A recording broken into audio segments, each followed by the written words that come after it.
Hello students, मैं doctor सुमन खींची। आज से हमारी नई टाइप की क्लासेस स्टार्ट हो रही हैं जो ऑनलाइन क्लासेस हैं। उसमें मैं थर्ड ईयर की इनऑर्गेनिक केमिस्ट्री आप लोगों को बताऊंगी। आज मैंने फर्स्ट टॉपिक लिया है जो यूनिट फर्स्ट का सेकंड चैप्टर है, कोऑर्डिनेशन कंपाउंड्स। पहले हम ये देखेंगे कि कोऑर्डिनेशन कंपाउंड है क्या। अगर हमने किसी भी मिक्सचर को लिया और उसका सॉल्यूशन बनाया, मतलब हमने सॉल्ट लिया प्लस उसके साथ कोई भी सॉल्वेंट ऐड किया तो वो सॉल्यूशन बन गया। उसमें दो तरह की चीज़ हो सकती है, या तो वो एक टाइप का सॉल्ट होगा या उसके अंदर डिफरेंट टाइप के सॉल्ट्स प्रेजेंट्स होंगे, having more than one type of salts होंगे। अब अगर एक टाइप का सॉल्ट है और उसमें दो तरह की चीज़ हो सकती है, या तो वो सिंपल सॉल्ट है या मिक्स सॉल्ट है। हमें पता कैसे चलेगा कि वो सिंपल सॉल्ट है या मिक्स सॉल्ट है? हम जब उसके टेस्ट करेंगे तो हमें, अगर वो सिंपल है तो सॉल्ट दो ही चीज़ों से मिलके बना होगा, जैसे लाइक NaCl, KCl, CaCl2, ये सब दो ही चीज़ों से मिलकर बने हुए, एक पॉजिटिव और एक नेगेटिव, तो ये सिंपल सॉल्ट है। अगर मिक्स सॉल्ट होगा तो उसमें डिफरेंट टाइप के दो कैटायन हो सकते हैं और एक एनायन हो सकता है, तो वो डिफरेंट टाइप के आयंस प्रेजेंट होंगे, तो वो मिक्स सॉल्ट हो गया। अब हम क्या करेंगे, इन मिक्स सॉल्ट को लेकर बर्नर पर गर्म करेंगे। यहाँ से सारा सॉल्वेंट हमारा धीरे धीरे इवोपरेट करके ख़त्म हो जाएगा। जो बची हुई चीज़ है उसको हमने वॉच ग्लास पे लिया, यहाँ बचा हुआ जो चीज़ आया वो क्रिस्टल बन गया, उसको मैंने वॉच ग्लास पे लिया। वॉच ग्लास पे लेने के बाद हम उसको वापस से H2O यानी कि किसी सॉल्वेंट में डालेंगे और फिर हम डिज़ोल्व करेंगे, फिर वो वापस सॉल्वेंट बन गया।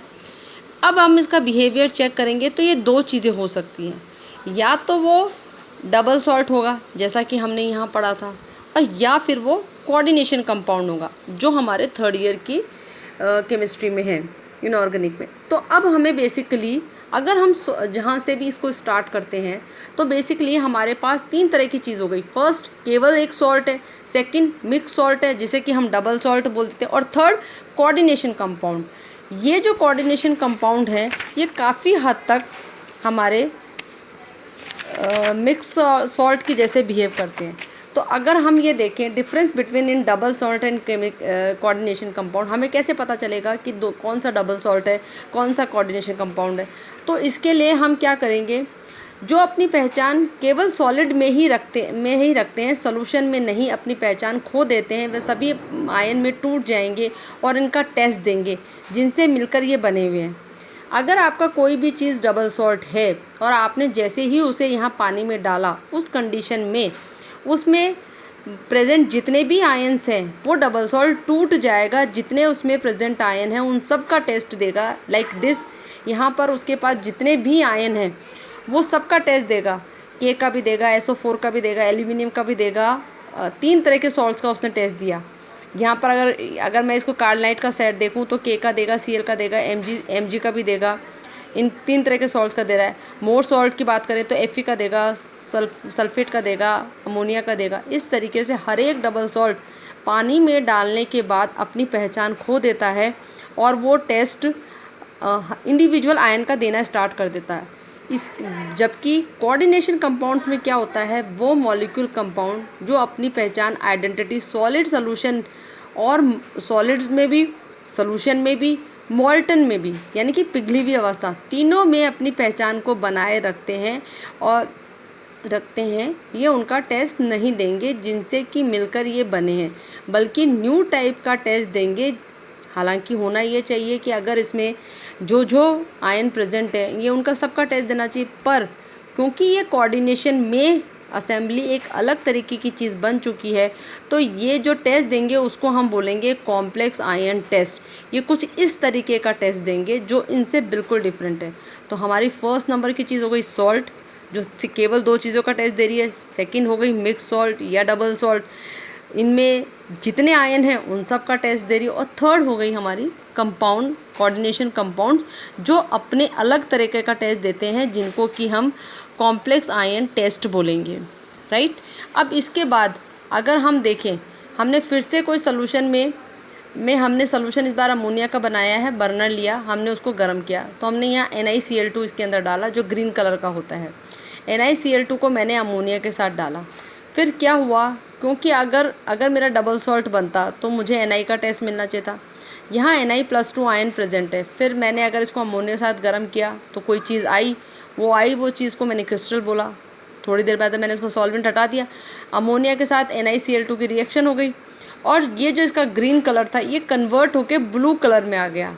मेरे जो क्रिस्टल्स हैं उन पे ब्लू कलर में आ गया। तो जो यहाँ मॉलिक्यूल बना जो मेरा वॉच ग्लास पर है उसे मैंने कहा मॉलिक्यूलर आयन या एडिशनल कंपाउंड, और वो जो बना वो NiCl2.6H3 6NH3 आयन बना यहाँ पर। इसे कहेंगे हम एडिशनल कंपाउंड। इस एडिशनल कंपाउंड को मैंने फिर से पानी में डाला। क्रिस्टल को अगर हमने पानी में डाला, यदि पानी में डालने के बाद वो NiCl अमोनिया अलग अलग हो जाते हैं और हो जाने के बाद वापस अपना ग्रीन कलर मिल जाता है, पर यहाँ डबल सॉल्ट नहीं बल्कि नया कोऑर्डिनेशन कंपाउंड बना है। जैसा कि आपने देखा स्टार्टिंग में मैंने आपको बताया कि ग्रीन कलर का था और यहाँ बनते बनते वो ब्लू कलर का आ गया। हम क्या करते हैं, फिर वापस उस सॉल्ट को पानी में डालते हैं, उसका सलूशन बनाते हैं। अब अगर मैंने इसका सलूशन बनाया और अगर ये वापस Na का, Cl का और अमोनिया तीनों का टेस्ट देता, अमोनिया कलरलेस है, Cl और इनके जो कलर थे वो ग्रीन आने चाहिए थे, पर जो यहाँ कलर आया वो ब्लू कलर का आया। दैट मीन्स जो चीज़ बनी है उसे हम एडिशनल कंपाउंड बोल दो या मोलिकुलर कंपाउंड बोल दो या कोऑर्डिनेशन कंपाउंड बोल दो। ब्लू कलर के सोल्यूशन के में जो ब्लू कलर है वो NiNH3 ब्रैकेट बंद पॉजिटिव Cl नेगेटिव का बन गया। मतलब निकिल का कोई कॉम्प्लेक्स यहाँ बन गया जिसे कि सॉल्यूशन में ग्रीन कलर वाले आयन नहीं हैं। अब कुछ नए आयन हैं जिनका कलर ब्लू है। जो नए आयन हैं वो क्या चीज़ है, NiCl2.6NH3। उसको हम इस तरीके से भी लिख सकते हैं NiNH3 होल ब्रैकेट बंद Cl2, और उसको हम कुछ इस तरीके से भी लिख सकते हैं कि हम Cl यहाँ लिख लें, नेगेटिव यहाँ लगाया, पॉजिटिव यहाँ लगाया, ये ब्लू कलर की चीज़ आई है। ये अपनी आइडेंटिटी सोल्यूशन में एज वेल एज सोल्यूशन दोनों में रखते हैं। इस चीज़ को हम बोलते हैं कॉम्प्लेक्स कंपाउंड या कोऑर्डिनेशन कंपाउंड, जो आफ्टर कोऑर्डिनेशन होने के बाद बनते हैं। तो आज हमने आपको बताया कि किस तरीके से कोऑर्डिनेशन कंपाउंड बनेगा। कल हम ये डिस्कस करेंगे कि इनकी बॉन्डिंग किस तरीके से होती है। Thank you very much.